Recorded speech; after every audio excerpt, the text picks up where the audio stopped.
helping us make this video. Now watch us steamroll these guys. The Prussians are the first to encounter Napoleon's men and are shocked at his speed of movement.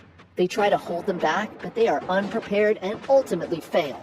The British are warned, and the Duke of Wellington and Blucher quickly begin their preparations for their inevitable date with the Demon of France. They both know from experience that Napoleon will not give them time to prepare. Within 24 hours, they'll be forced once again into battle against the greatest general of their lifetime. The next day, Napoleon makes his move. He divides his men and places half his army under the command of the man he had called the bravest of the brave, Field Marshal Michel Ney, and gives him orders to capture the British-held town of Quatre Bras. At the same time, he personally takes the remainder of his men and marches toward the small village of Ligny to engage the Prussians. With lightning speed, Napoleon moves his men into position and waits. At 2:30 p.m., he finally hears cannon fire coming from Quatre Bras. Ney has begun his assault, so in turn he gives the command to attack. French cannons open fire on the Prussians, and his troops rush into battle. Fighting engulfs the streets of Ligny. Homes and buildings are quickly stormed and used as defensive positions.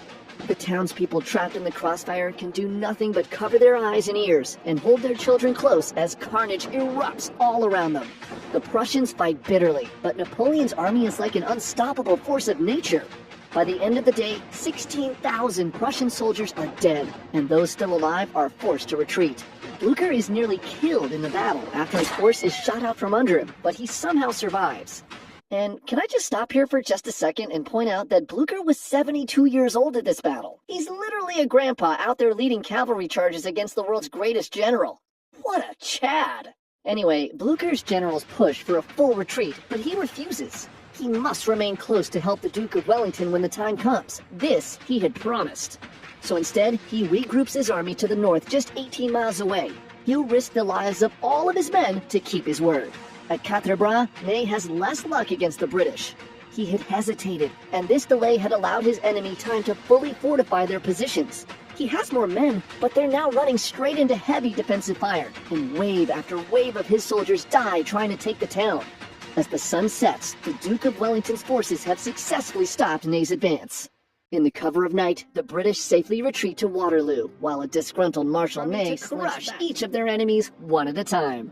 But Napoleon receives a report that some of the Prussians are still nearby. If they reach the British and combine their forces, the battle will become much more difficult. He cannot allow this to happen. So he draws up plans to attack Wellington immediately. He will crush the British army before Blucher and the Prussians have any hope of saving them. The fate of Europe will come down to a race against time. And this final decisive battle will happen on Sunday, June 18th, 1815, at a place called Waterloo. Following Quatre Bras, the Duke of Wellington and his men scrambled to fortify defensive positions near a ridge in an area just south of a tiny village called Waterloo. His army is a ragtag group of inexperienced Germans, Dutch, and Belgian soldiers who have joined his elite British troops. In response to the news of Napoleon's return, they were assembled at the last minute by the coalition. It was the best they could do with such limited time, and this army of green recruits is all Wellington has to work with to try to stop the world's greatest general and his army of seasoned veterans. They turned 3 farmhouses into makeshift forts. Hougoumont to the right, La Haye Sainte to the center, and Papillote to the left. Each one is filled with elite British troops. Blucher sends word to Wellington that they're coming to join him in battle, but they are still hours away. The British will be on their own until their arrival, but if they can hold on, they can win. After Ligny, Napoleon assumes the main Prussian force has been neutralized, buying him more than enough time to finish off Wellington and his men. But just as a precaution, he sends out a third of his army to find the remaining Prussian units and wipe them out before they can join up with Wellington. The night of June 17th is an uneasy one for everyone. As if mourning the death and destruction to come, the skies open up and a thunderstorm soaks the ground overnight. The skies clear by morning, but much of the land between Napoleon's position and the British fortifications has been turned into a thick sea of mud. Napoleon, who wanted to attack at 9 a.m., now waits hours for the sun to dry the ground before he begins his advance towards the British position. No matter, he's still confident that the Prussians are broken, and his men will wipe the inexperienced British out in no time. Upon their arrival at the battlefield, the French soldiers disperse into their proper formations, and finally, at 11 a.m., Napoleon gives the signal. His men launch their first attack to the right on Hougoumont. cannon fire breaks the silence of the midday as French troops storm the farmhouse. The plan is to force Wellington's hand and make him take troops from his center formation to reinforce his right. But the Allied troops at Hougoumont fight back with everything they got, and Napoleon's men begin to take heavy losses as they approach the farmhouse. Wellington calmly observes from a distance, and he does not commit any further reinforcements from his center. Napoleon's first move has been countered, so he answers with increased violence. At noon, Napoleon sends a volley of cannon fire at the English center and sends his troops to take La Haye Sainte. The Allied forces grip their bayonets and watch as the French column of death slowly marches towards them, their steps shaking the ground as they scream, "Vive l'Empereur! Long live the Emperor!" Napoleon's forces charge the position, and the fighting quickly devolves into violence at a horrific scale. Bayonets and fists become the weapons of last resort as the defenders close ranks. The British are pushed back further and further until Wellington finally ruled in the distance. Just a year ago, he'd controlled more of Europe than any man since the height of the Roman Empire. As the Emperor of France, he'd conquered nearly the entire continent. But now, his empire was reduced to 2 tiny Mediterranean islands, his subjects little more than goats and fishermen. It had taken the combined forces of literally every European nation and a major assist from Mother Nature before Napoleon was finally defeated in the War of the Sixth Coalition. To prevent him from becoming a martyr, the great powers chose to exile Napoleon to the tiny island of Elba to live out the rest of his days. He'd be cut off from his people, and he would be given the ultimate punishment for a man of such ambition. He would be forced to helplessly watch as Europe moved on without him. Upon arriving on Elba, Napoleon had initially resigned himself to his fate and simply planned to improve the island and make it his new home. But soon, he begins to receive letters from supporters that make it sound like Europe's having a lot more trouble moving on than they expected. The great powers of the coalition who defeated him have gathered at the Congress of Vienna and are trying to put Europe back together. But without their common enemy, they've begun to turn on each other and squabble over who gets what after beating Napoleon. Meanwhile, back in France, the coalition had placed a new king, Louis XVIII, on the throne. But he quickly becomes unpopular by reminding everyone why they got rid of their king in the first place.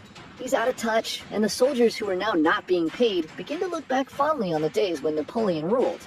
Letters pour into Elba, telling Napoleon that if he were to return, the people of France would welcome him with open arms.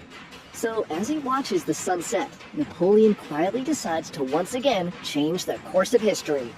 He orders the repair of his ship, the Inconstant, and in the dark of night on Sunday, February 26, 1815, Napoleon and 1,000 of his most loyal soldiers leave Elba and set sail for the European coast.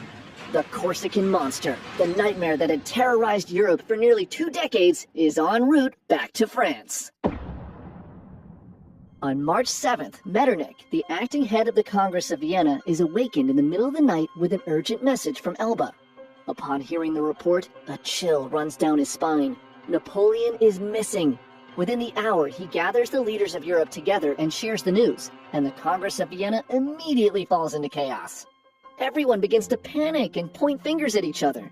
The English are blamed for letting him escape, the French for not providing Napoleon's promised allowance, the Russians are considered as potential turncoats. But in the end, it does not matter. The greatest threat to Europe has returned, and all they can do is prepare for war. On March 1st, Napoleon sets foot onto French soil for the first time in 300 days and begins his march to Paris. The king orders the 5th Regiment to find Napoleon and stop him, using lethal force if necessary. They meet just outside of the town of Grenoble, and the 5th stands in formation on the road blocking the emperor's path. Napoleon's guard ready their weapons, and the 2 armies size each other up. The king's soldiers stare down the barrels of their guns, locked on the man who had ruled them all less than a year ago. Napoleon steps forward, holds out his arms and shouts, "Here I am! Kill your emperor, if you wish!" Nobody moves, and the silence is deafening. The men on both sides stand nervously with their weapons at the ready. Finally, after what seems like an eternity, a member of the 5th Regiment lowers his rifle. One by one, the French soldiers follow his lead. Someone in formation shouts out, "Long live the Emperor!" And this call is quickly answered with a resounding reply from every soldier on both sides of the standoff. "Long live the Emperor!" They all shout in unison. The 5th Regiment throws down their weapons and rush to Napoleon with arms raised victoriously in the air. They shake hands with Napoleon's guard, and together they all celebrate his long-awaited return. Napoleon's now larger rebel army continued its march to Paris. Over the next 20 days, 12,000 more soldiers would be sent out by King Louis to capture Napoleon. And they would all immediately put aside their differences and again work together if an independent Europe is to survive. On Monday, March 13th, Napoleon is declared an outlaw by the nations of Austria, Great Britain, Prussia, and Russia.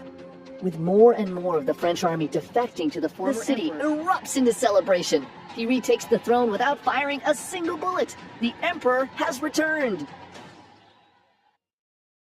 Oh my God! The emperor has returned! An alliance against Napoleon. Each of the four great powers promise 150,000 men for the fight. No more half measures. Napoleon must be defeated decisively once and for all, and they begin to draw up plans for a July 1st invasion of France. Two European armies are quickly assembled in Belgium near the French border to defend against a possible invasion.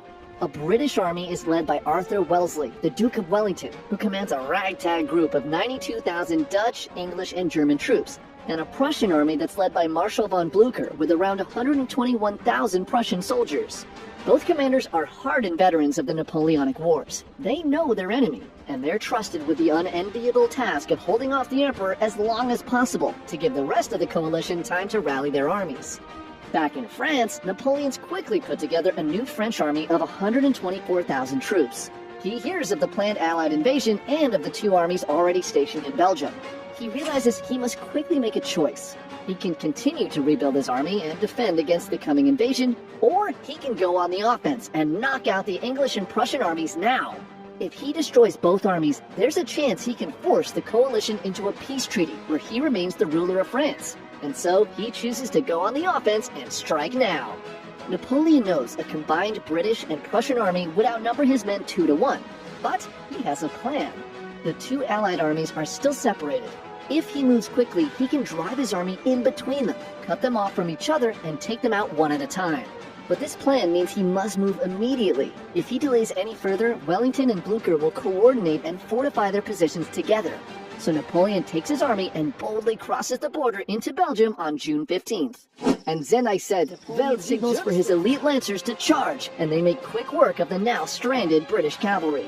Without the cavalry support, the English infantry are now undefended on their flanks, and they're slowly succumbing to Napoleon's forces. The emperor smiles grimly, sensing that victory is near. He's contemplating his next attack, when out of the corner of his eye, he spots something in the distance. He grabs his spyglass to investigate and cannot believe what he sees. The army he had sent out to slow the Prussians has failed, and they're now charging towards the battlefield. He's now on the clock, and he must wipe out the British before the Prussians arrive. Napoleon lowers the spyglass and clutches his stomach in pain. He'd been suffering throughout the battle with some sort of infection, and the pain had increased to an intolerable level despite the laudanum he'd been taking. He decides to take a break and rest up for the final confrontation, and places his trusted marshal, Michel Ney, in charge while he lies down. Upon assuming command, Ney sees what he believes to be weakened British infantry formations pulling back over the ridge. They're running! He can crush them now if he acts quickly. So, without consulting Napoleon, he personally leads a massive cavalry charge up the hill towards the retreating British infantry on the ridge. Wellington sees 9,000 elite French cavalry storming directly towards his position and is forced to think fast. He turns and orders the infantry on the ridge to form up into hollow square formations, with every man pointing his weapon outward. The British soldiers frantically race into position as the thunderous roar of the stampeding French cavalry grows louder and louder. The ground beneath the British begins to shake as Ney's cavalry finally crests the hill, and upon sight, the Allied formations open fire. The French riders try to smash into the British formations, but their horses defy the orders and refuse to charge into the hedge of bayonet blades. They instead race around the squares like water flowing around rocks in a stream. The French soldiers are picked apart by the British, who are now firing at them from every direction. Ney continues to send waves of cavalry over the hill, and every wave of cavalry meets the same gruesome fate. Eventually, the French riders are forced to pull back, having won nothing and suffering massive casualties. The Prussians continue racing towards the battlefield, and Napoleon now realizes he has just an hour or two at most before all hope of victory is lost. He urges his men to fight on, but the unfamiliar feeling of desperation begins to crack his invincible will. Finally, the French take the farmhouse of Les Saintes, and Napoleon quickly pushes his cannons forward. From this position, he fires on the British at close range, punching a hole right through the Allied center. Though Wellington's army had exceeded all expectations, Napoleon was still Napoleon. He's the greatest general of their time, and the Allied defense is now on the brink of collapse. As his men continue to fall, Wellington looks west to the setting sun. If he can just hold out a little longer, they may be saved by nightfall. But suddenly, he hears soldiers to his left erupt into cheers. His head snaps in their direction, and he sees Blücher has made good on his word. Though they're late, the Prussians have arrived at Waterloo. Blücher's army smashes into Napoleon's eastern flank, and the French emperor is forced to divert troops to defend his position. Now surrounded on three sides, he's fighting purely for survival. And it's at this point Napoleon plays his final move, his trump card that he's kept close to the vest only to be used in the direst of circumstances. He gives the order for his Imperial Guard to attack. Made up of entirely elite veterans, this unit was the crown jewel of Napoleon's army.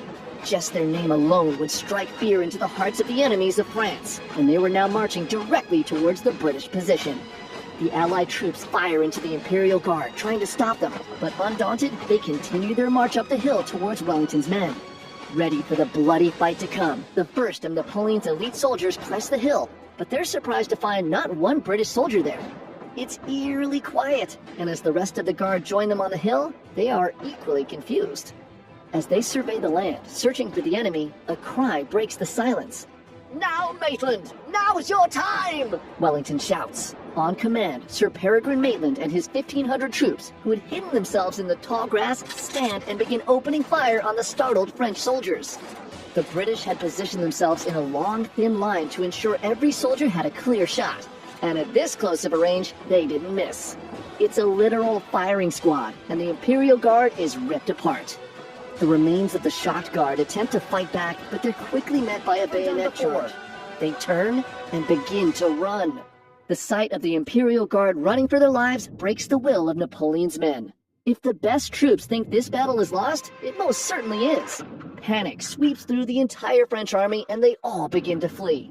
Wellington orders a counterattack, and British, Belgian, German, and Dutch troops stream down the hill towards Napoleon's position. The Prussians push in from the east, and Napoleon realizes the day is lost. He retreats. At 9 p.m., Wellington and Blücher embrace on the battlefield, having pulled off the impossible. Together, they've vanquished the nightmare that has plagued Europe for nearly 2 decades. Napoleon returns to Paris, hoping to raise another army, but the loss at Waterloo had turned his people against him. His second reign as Emperor of France is done. It had lasted just 100 days. He's forced to abdicate the throne for a second time and is once again exiled, this time to the remote island of St. Helena. Here, on a tiny island off the coast of Africa, Napoleon lives out the rest of his life, fiercely guarded to ensure he will never escape, transform the world into one that's completely unrecognizable to Napoleon and his opponents at Waterloo. Thanks to its rich deposits of iron and coal, Prussia would quickly become one of the most